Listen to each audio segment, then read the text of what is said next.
Kebijakan penyediaan alat kontrasepsi bagi pelajar dan remaja menuai sorotan di publik. Banyak kekhawatiran muncul, aturan ini menjadi pintu masuk seks bebas di kalangan remaja. Lantas pemirsa, bagaimana respons Komnas Perempuan akan PP Kesehatan soal penyediaan alat kontrasepsi? Kita akan bahas selengkapnya dengan juru bicara Kementerian Kesehatan, ada Dr. M. Syahril, dan juga Ketua Komnas Perempuan Andi Yentriandi. Saya mau sapa, selamat pagi Bu Andi, selamat pagi Pak Syahril. Selamat pagi, salam Indonesia Bineka untuk kita semua. Baik, saya mau ke Bu Andi terlebih dahulu, nanti kita sambil menantikan Pak Syahrilnya bisa tersambung pemirsa.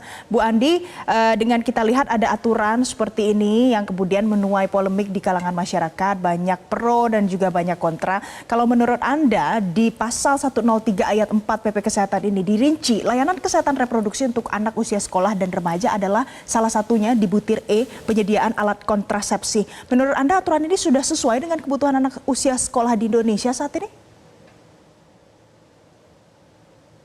Pertama-tama mungkin kita perlu membaca peraturan pemerintah ini secara utuh ya.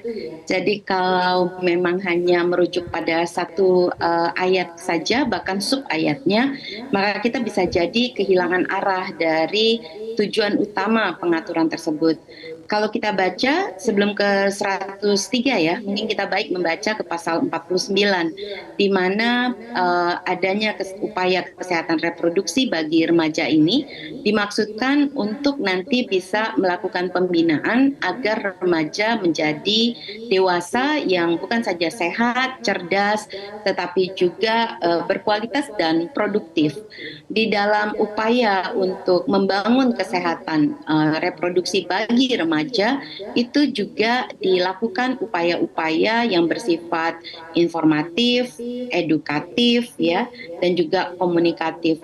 Dan upaya-upaya ini termasuk untuk memastikan bahwa teman-teman remaja ini bisa menghindari diri dari berhubungan seksual ataupun juga perilaku seksual yang beresiko, termasuk juga untuk bukan saja mengenali fungsi reproduksinya dan proses reproduksinya, tapi juga keluar dari lingkar kekerasan dan juga diskriminasi. Nah, bagian layanan kesehatan reproduksi ini termasuk misalnya screening kesehatan, juga ada pengobatan, rehabilitasi, konseling, dan baru kemudian persoalan alat kontrasepsi. Jadi pertama-tama Mbak, kita perlu untuk membaca aturan ini secara menyeluruh dulu, baru kita bisa memahami mengapa bisa sampai ada bagian juga penyediaan alat kontrasepsi. Ini adalah bagian terakhir yang bersifat lebih penanganan yang lebih utuh ya. Tidak dapat dipungkiri bahwa pada saat ini remaja Indonesia terpapar dengan sangat luas pada aktivitas seksual. Untuk Komnas Perempuan, kami dengan was-was melihat bahwa angka kekerasan terhadap remaja, terutama remaja putri ya, yang menjadi fokus dari Komnas Perempuan, maupun pelaku tindak kekerasan seksual yang dilakukan oleh orang-orang dalam usia remaja.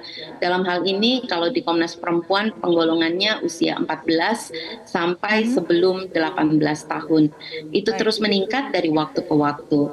Nah, di data Komnas Perempuan pada tahun 2023 saja terdapat 239 kasus di mana korban adalah usia remaja, dan kalau dengan menggunakan data di lembaga layanan ada 1066, artinya total ada lebih 1300 korban yang adalah berusia remaja. Sementara itu untuk pelaku ada berjumlah lebih 400 orang. Kalau kita menggunakan data di Kementerian Pemberdayaan Perempuan yang bisa dilihat di dalam website Simponi, tertanggal hari ini misalnya untuk tahun 2024 saja, bahkan sudah ada 5.620 korban yang berusia remaja. Nah, ini tentunya membutuhkan penanganan yang sifatnya memang betul utuh menyeluruh, ya, termasuk juga mulai dari upaya pencegahannya, melakukan edukasi yang bersifat promotif dan preventif, tetapi juga penanganan yang bersifat kuratif, termasuk di dalamnya penyediaan alat kontrasepsi itu. Baik, nah, jadi kalau ini tadi Ibu bisa dilihat sebagai satu hal yang utama, tetapi justru merupakan komplementari yang dibutuhkan. Baik, jadi menurut Bu Andi yang pertama kita harus baca secara menyeluruh terkait dengan PP ini dan ini adalah salah satu bagian komplementari dari kebijakan yang dari hulu sampai ke hilir ada edukasi, informasi sampai dengan pemberian alat kontrasepsi untuk remaja dan pelajar. Saya mau sapa Pak Syahril. Pak Syahril, selamat pagi. Ya, selamat pagi. Baik. Pak Syahril, kalau kita membaca bagian dari pasal 103 tersebut dari awal sampai dengan akhir, apakah sebenarnya sudah benar redaksionalnya yang mudah dipahami oleh masyarakat Indonesia sampai pada akhirnya dituliskan pemberian alat kontrasepsi untuk remaja dan juga anak usia sekolah di dalam undang-undang tersebut? Benarkah, sudah tepatkah seperti itu Pak Syahril? Ya, terima kasih. Ini kesempatan yang baik untuk kita memberikan penjelasan. Jadi memang Undang-Undang Kesehatan nomor 17 tahun 2023 yang ada turunannya, yaitu peraturan pemerintah nomor 28 tahun 2004 ini, itu intinya adalah sisa pemerintah menggalakkan upaya meningkatkan layanan promotif dan preventif untuk mencegah agar masyarakat tidak sakit. Nah, di dalam PP itu, ya, layanan tersebut termasuk memastikan kesehatan reproduksi untuk remaja, ya, di mana programnya antara lain edukasi tentang sistem, fungsi dan proses reproduksi, menjaga kesehatan reproduksi, keluarga berencana dan mampu menolak hubungan seksual di mana tidak diperlukan. Nah, tentu saja pasal ini mengandung maksud untuk edukasi, ya, terhadap kesehatan reproduksi termasuk penggunaan kontrasepsi. Nah, supaya tidak salah penangkapan atau implementasi di masyarakat, seperti yang dijelaskan oleh narasumber sebelumnya, bahwa banyak ekses-ekses yang terjadi di masyarakat berkaitan dengan masalah ini. Nah, untuk itu pemerintah melalui peraturan pemerintah nomor 28 tahun 2024 memberikan pengaturan bahwasanya bagaimana untuk promotif dan preventif dan juga bagaimana untuk kuratif.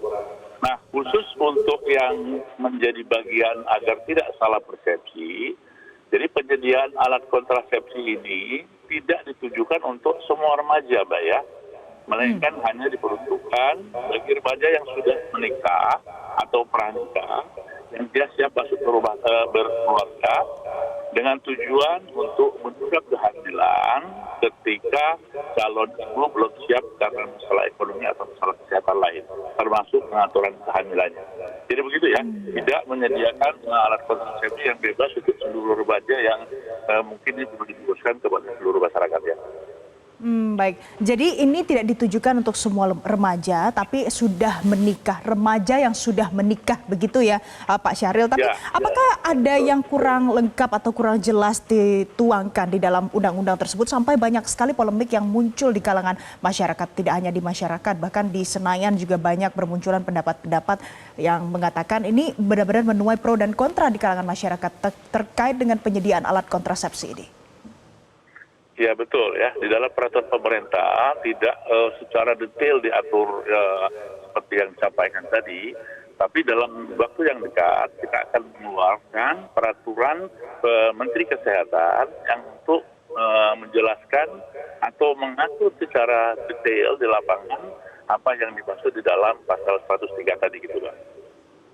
Baik, jadi akan ada peraturan Permenkes, ya. Oke, jadi nanti akan dikeluarkan aturan lanjutannya, begitu ya Pak Syahril, ya. Saya mau ke Bu Andi. Bu Andi, silakan Pak Syahril. Ya, tapi gini, jadi supaya nanti tidak terjadi perdebatan di masyarakat, jadi penyediaan alat kontrasepsi ini bukan istilahnya membabi buta untuk seluruh remaja yang katakanlah menjadi polemik atau perdebatan di masyarakat, ya. Jadi harus digarisbawahi ini, gitu, Pak, ya. Baik, Bu Andi, kalau tadi dikatakan oleh Pak Syahril ini diberikan untuk remaja yang sudah menikah, apakah ini memang dibutuhkan oleh remaja yang sudah menikah? Berarti saat ini mungkin ada di dalam usia subur seperti itu. Apakah mereka perlu alat kontrasepsi? Mungkin kita perlu melihat pada data yang ada, ya. Sampai sekarang kalau dihimpun oleh Komnas Perempuan, data dari Badilak pada tahun 2023 terdapat lebih 41.000, bahkan 41.852 dispensasi perkawinan yang diberikan, yang artinya diserahkan kepada seseorang yang berusia di bawah 19 tahun. Kita tahu bahwa mayoritas hampir 95% dari perkawinan di usia anak adalah perempuan, berarti memiliki resiko kehamilan. Sekalipun jumlah dispensasi perkawinan ini turun 20% dari tahun 2022 yang sebelumnya sekitar 52.000 sekian itu, tidak berarti jumlah perempuan anak yang kemudian menikah itu bisa berkurang, karena pada saat yang bersamaan kita tahu di dalam masyarakat kita masih ada kebiasaan ataupun praktik untuk perkawinan yang tidak dicatatkan. Nah, ini tentunya menjadi salah satu hal yang seperti disampaikan oleh Pak Syahril tadi, salah satu pertimbangan mengapa pernyataan pada salah satu bagian dari layanan reproduksi bagi remaja adalah juga pemberian kontrasepsi. Baik. Tapi Bu Andi, bukannya nanti bisa akan ada debat lainnya di kalangan masyarakat, di kalangan anak-anak remaja, kalau ada penyediaan alat kontrasepsi, berarti kehamilan bisa dicegah, tapi berarti bisa menikah di usia muda. Bukannya seperti itu? Ini kan sesuatu yang harus dilihat seperti pekerjaan yang dilakukan bersamaan dalam satu waktu. Sekali lagi yang seperti disampaikan dari narasumber di Kementerian Kesehatan, upaya promotif dan preventif merupakan ujung tombak ya dari upaya menyelenggarakan kesehatan reproduksi bagi remaja.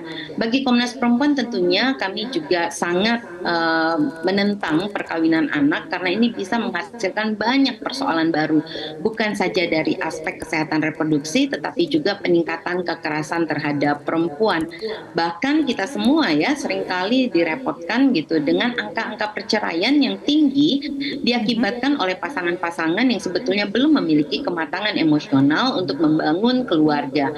Dan dalam keluarga yang tidak memiliki kematangan emosional ini, ketika mereka memiliki anak, itu juga akan menghadirkan dampak-dampak lanjutan yang akan menjadi masalah-masalah sosial dalam jangka panjang. Karena itu persoalan penyediaan alat kontrasepsi ini tidak boleh dibaca secara tunggal. Sekali lagi saya mau mengingatkan, ia perlu dibaca sebagai satu kesatuan langkah yang sedang diupayakan oleh kita semua untuk menghadirkan remaja yang memiliki kemampuan nalar dan juga kemampuan untuk membuat langkah-langkah dengan tanggung jawab, sehingga mereka bisa kemudian menjadi dewasa yang bukan saja cerdas tapi juga berkualitas dan produktif.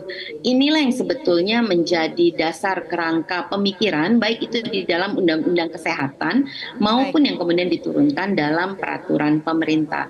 Saya pikir sejumlah perdebatan pada saat ini akan membantu ruang pengaturan di tingkat peraturan Menteri Kesehatan yang akan lebih merincikan tata laksana penyediaan alat kontrasepsi ini nanti di kemudian hari. Cek Anda, kita lanjutkan lagi dialog pagi ini. Masih bersama saya tersambung dari sambungan telepon dan sambungan Zoom. Ada juru bicara Kementerian Kesehatan, Pak Syahril, dan juga Ketua Komnas Perempuan, Ibu Andi Yentriani. Saya mau ke Pak Syahril. Pak Syahril, tadi kita sudah dengar ada pendapat yang disampaikan, baik dari para siswa, ada 2 orang, tadi kita ambil pendapatnya, dan juga tadi ada pernyataan yang disampaikan oleh guru BK di sekolah tersebut. Yang menarik adalah semuanya menyatakan bahwa ini adalah kebijakan yang enggak dulu, karena ini kalau seperti ini bisa jadi seks bebas itu boleh, tadi saya kutip seperti itu. Dan rata-rata semua yang menyampaikan pendapat merasa ini ditujukan untuk remaja, bukan remaja yang sudah menikah. Menurut, mungkin karena sambungan telepon Pak Syahril terputus, pemirsa, kita ke Ibu Andi terlebih dahulu. Bu Andi, dari fenomena yang kita lihat pagi hari ini seperti ini, apa yang salah sebenarnya dari sosialisasi kebijakan ini? Yang pertama sebetulnya nanti kita harus periksa ulang ya, alat kontrasepsi ini juga bukan sekedar hanya bagi yang sudah akan menikah atau sudah menikah, tetapi juga perlu dipastikan bagi korban kekerasan seksual secara khususnya, karena misalnya saja kontrasepsi darurat ya, Komnas Perempuan sangat mendorong agar para korban kekerasan seksual khususnya yang dapat mengakibatkan kehamilan ini bisa mengakses kontrasepsi darurat. Apalagi kita lihat tadi seperti saya sampaikan, kalau menggunakan data terkini dari unit-unit layanan terpadu di berbagai daerah di Indonesia sudah ada lebih 5.600 kasus di mana korbannya adalah anak berusia 14 sampai 17 tahun. Di Komnas Perempuan sendiri tahun 2023 itu sudah lebih 1.300 kasus. Nah, jika kita melihat pada polemik yang ada, memang ini kan proses sosialisasi secara mandiri oleh masyarakat itu lebih cepat ya dibandingkan dengan proses yang dilakukan oleh pemerintah. Jadi pemerintahnya baru ngeluarin aturan gitu ya, semua orang sudah mendownload, kemudian memecah-mecah itu berdasarkan ketertarikan masing-masing. Karenanya dari awal saya mengingatkan agar kita semuanya sebaiknya membaca peraturan ini secara utuh dulu, kemudian membayangkan kerangka sebetulnya yang sedang diupayakan sebagai turunan dari undang-undang. Karena itu kita perlu memeriksa kembali ke bagian undang-undangnya dan kemudian mengenali bahwa aturan ini kan sifatnya bertingkat. Karena itu nanti dia akan menyediakan aturan yang lebih teknis, sifatnya tata laksana di tingkatan peraturan Kementerian Kesehatan.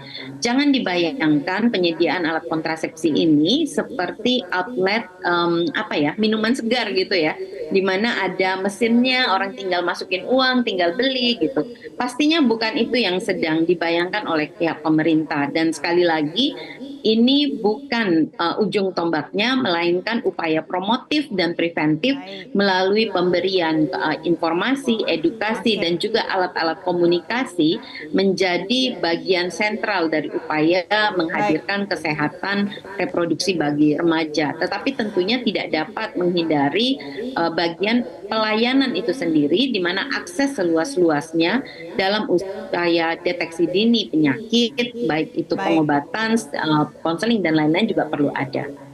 Baik, pemirsa, tadi karena sambungan telepon dengan juru bicara Kemenkes Pak Syahril terputus, terpaksa nanti akan kami coba hadirkan lagi untuk Anda di lain waktu. Ibu Andi, terima kasih untuk penjelasan pagi hari ini di Selamat Pagi Indonesia. Tadi sudah ada banyak sekali yang bisa kita dapatkan dari dialog kita pagi hari ini terkait dengan kalau kebijakan ini harus dibaca dulu secara seutuhnya. Jadi jangan hanya beredar polemik pro dan kontra di kalangan masyarakat, tapi di sisi lain pemerintah juga harus memberikan sosialisasi yang lebih rinci lagi terkait dengan tata laksananya nanti bagaimana. Terima kasih Bu Andi. Jelajahi cara baru mendapatkan informasi. Download Metro TV Extend sekarang.